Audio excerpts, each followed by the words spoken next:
Hello and welcome to one of my unboxing videos. So just to let you know that I will be unwrapping them and just going right by them really fast when I'm unboxing, but I do plan on going back from the beginning and going through each piece individually, so stay tuned. So the place where I got this box and all the goodies inside is True North Crystal. I will link their store in the description below, so check them out if you find any of these particularly interesting and you might want to collect something for yourself.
So as you would have noticed, the first things I unwrapped were bracelets. So we're going to go through those first, starting with this labradorite, which is a plagioclase feldspar with albite and a northite. The name comes from where it was first discovered, which is in Labrador, which is a province in Canada. Labradorite displays an iridescent optical Schiller effect known as labradorescence. And these beads are a little small, but I got a great deal on them. They were selling them for real cheap. It is a little bit snug on me because they were selling a bunch of them without, readjusting. Because usually the place that I got them from, True North Crystal, will, put in extra beads if it, needs it to be bigger sized. But this was just like a special sale that they were doing, and they weren't going to be going through them all again. So, but it still fits. So hopefully it won't break later on. But yeah. The next bracelet is this lepidolite, which is a purple mica. Its name comes from the Greek words lepidos, which translated means scale, and lithos, which when translated means stone. Then we have some smoky quartz here, which is just a quartz with various inclusions causing the smoky coloration. So I love this piece, very pretty. So the last bracelet that I unwrapped is this Lodolite quartz and smoky quartz bracelet. So I won't go over quartz and smoky quartz because smoky quartz I already went over, and quartz, you should know what quartz is. So Lodolite is a quartz made up with a variety of differing mineral inclusions. So it just gives it a little bit of color in a quartz. So first off, I'm going to show two pieces that I unwrapped separately because they are actually the same thing. That is Lodolite Mini Freeform A and Freeform B. So they're the same thing. I picked them up because I love Lodolite. Out of all the different variety of quartzes, Lodolite is probably my favorite. I love the fact that it includes just different minerals and stuff like that, that creates almost like a landscape within the quartz. I've got a lot of Lodolite, but that's because I love it so much, because they're all so different and they all just like look like little fairy landscapes, like in a different world. These ones are quite similar, like the look to them. And this one in particular has a really nice shimmer effect due to whatever mineral that is included in it. Yeah.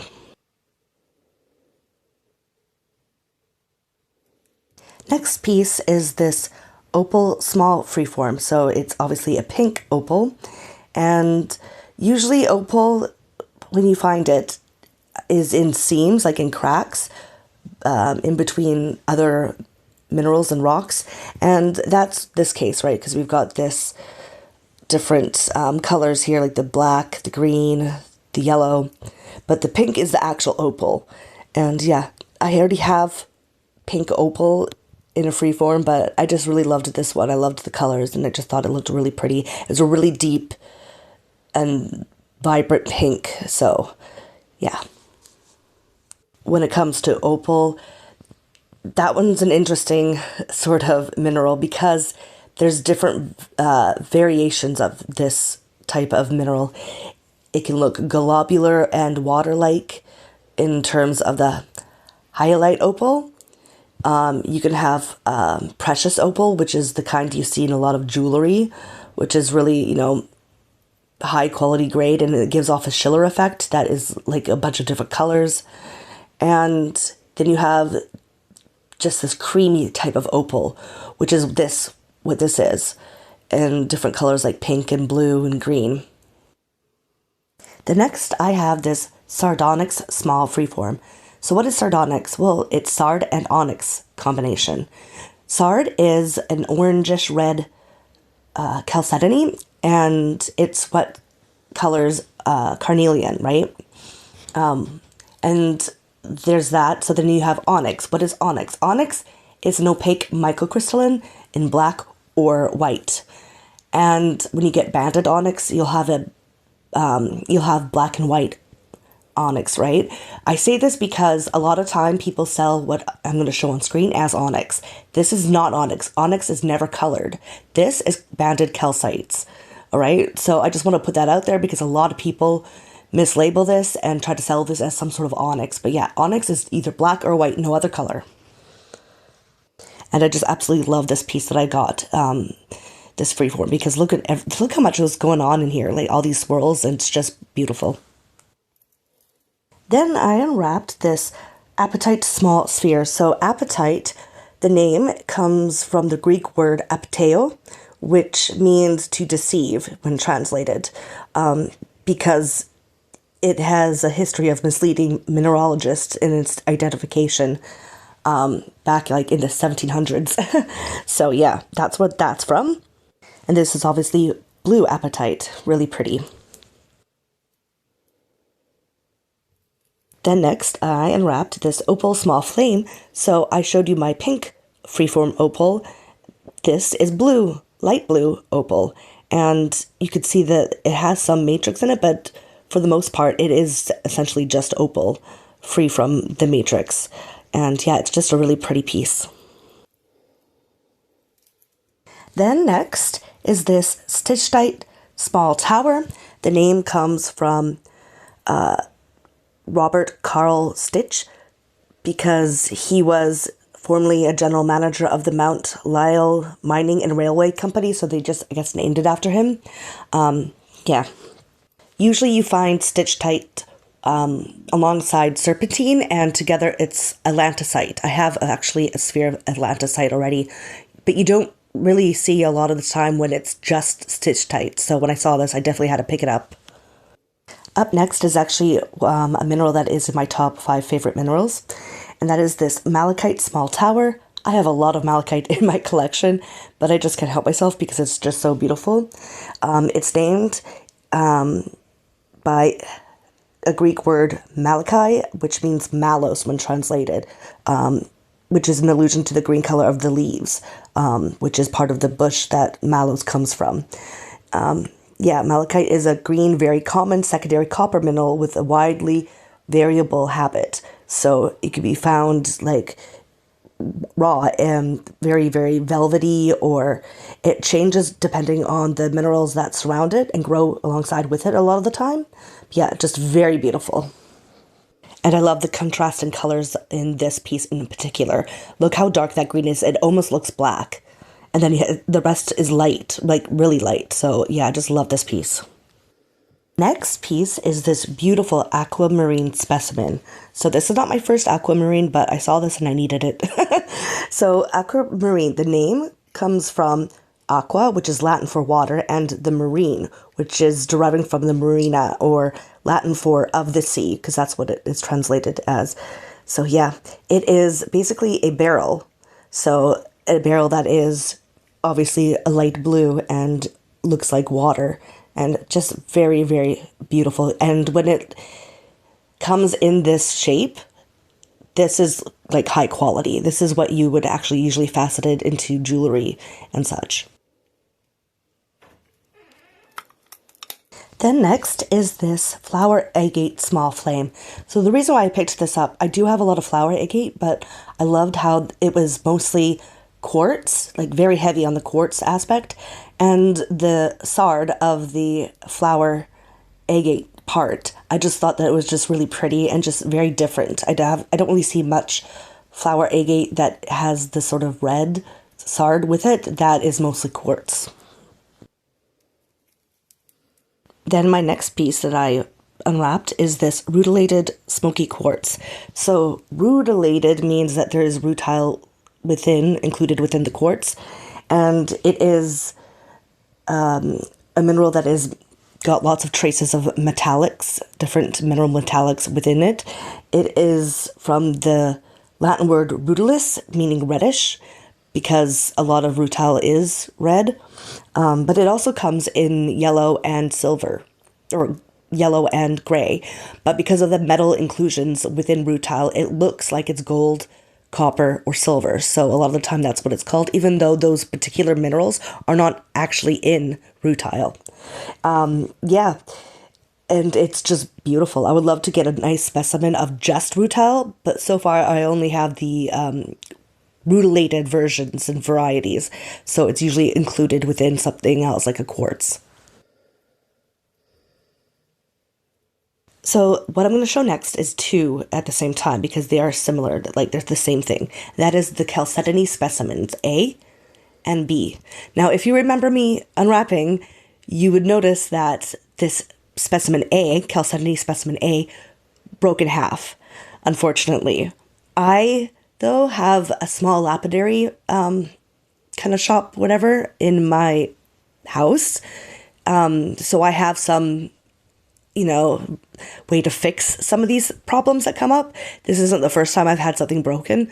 So yeah, I have fixed it, but it does depreciate in value when you do that, right? But that just, I'm glad I got two of them because of that. Also, this store that I purchased it from, they're really, really kind. They refund like right away and, ask if like what I think it might have been the problem. And we've already discussed that. I already got refunded. So that's all good. It happens. And yeah, but anyways, I love these two pieces, and I'm just glad I got a second one because, yeah, it's this purple reddish chalcedony, which is a microcrystalline, and yeah, it's just really beautiful. I love the shimmer, the shape. Yeah. Moving on next to this tourmalinated quartz small tower. So, tourmalinated means that it has tourmaline inclusions. Tourmaline is pretty common, but mostly common in black, and that's what usually comes in when it's an inclusion of a separate crystal.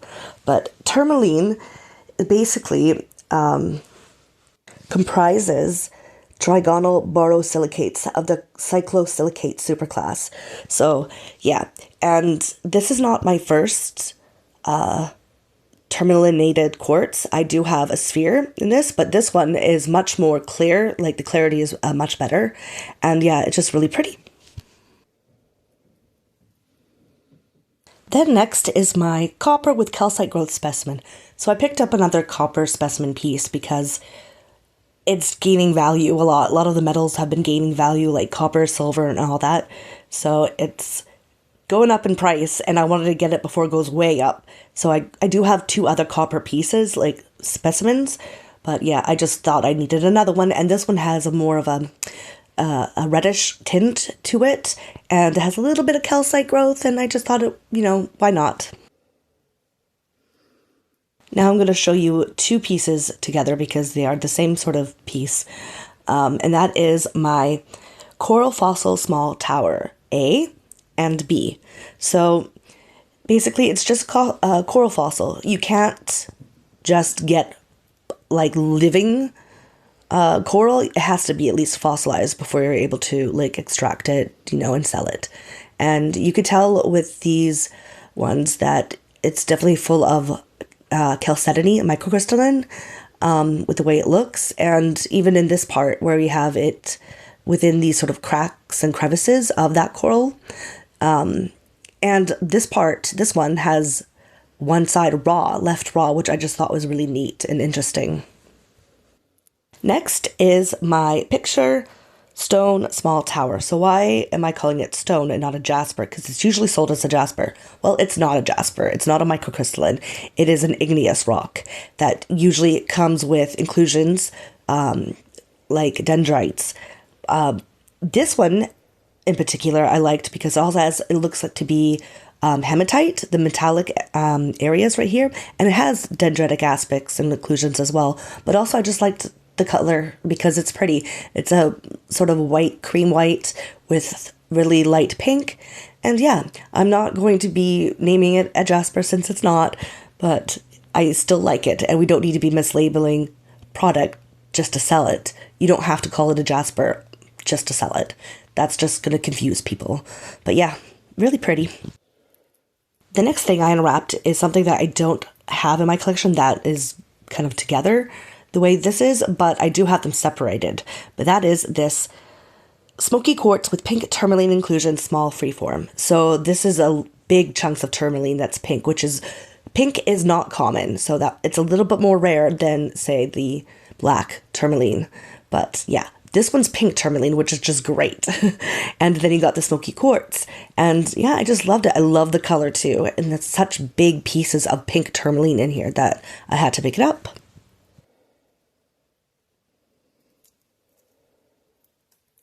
Next, I unwrapped this Moon Sunstone Medium Sphere. So I do have a lot of varying different types of moonstone and sunstone.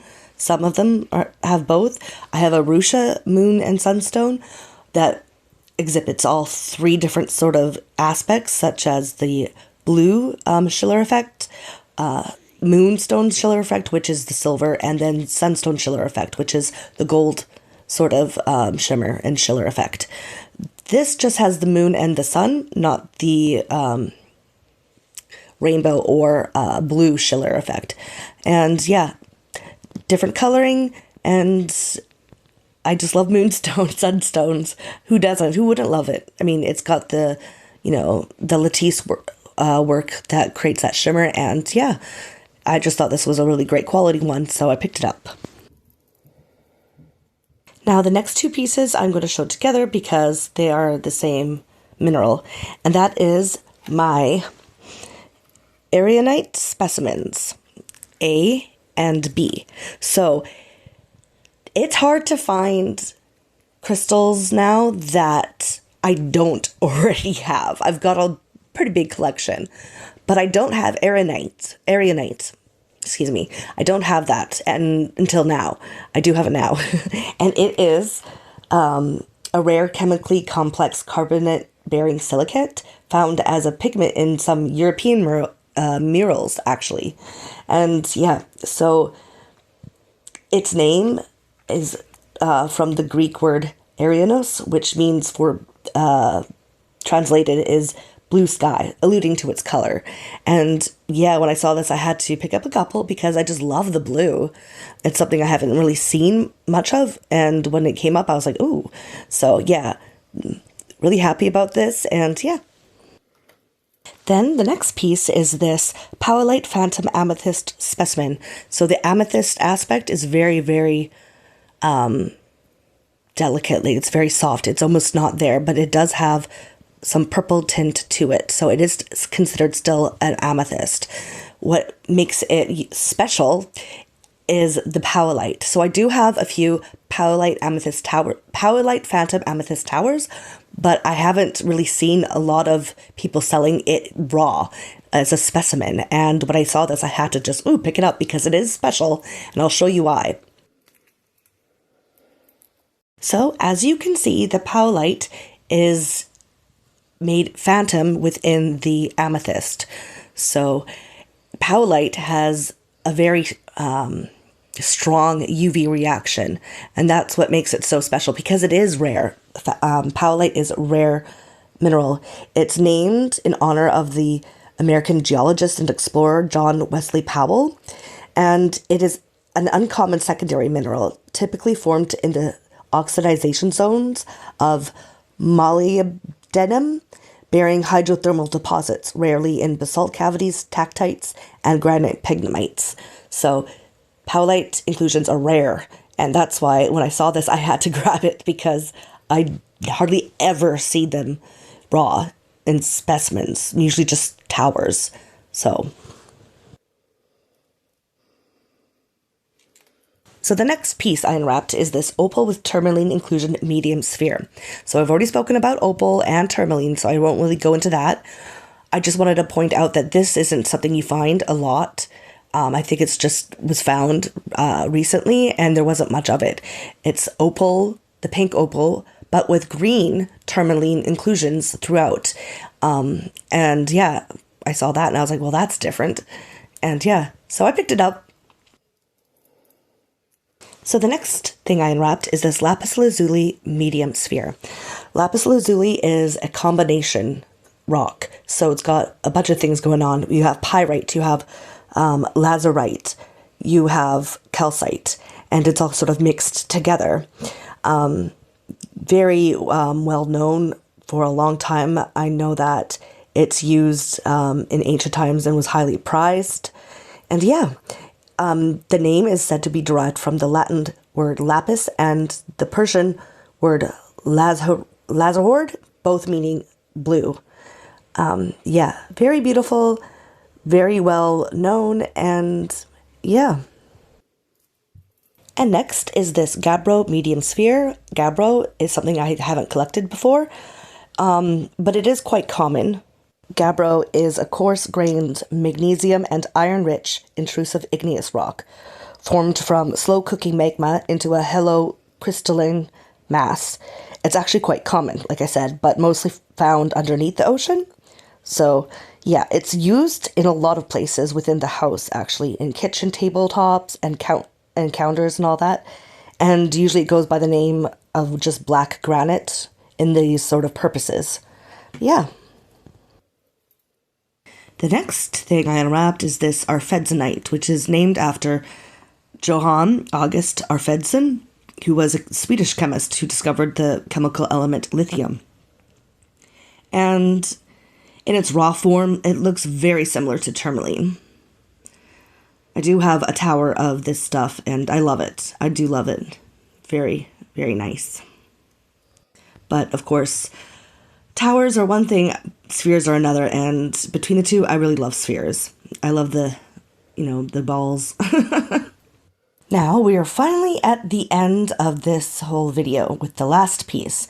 And this last piece is what was cut off from my unwrapping portion of the video. I don't know what happened, why I did that. It just did, so sorry about that. Anyways, the last piece, which you never saw of me unwrapping, is this iridescent goethite on quartz specimen. So, goethite on its own isn't all that intriguing or eye-catching.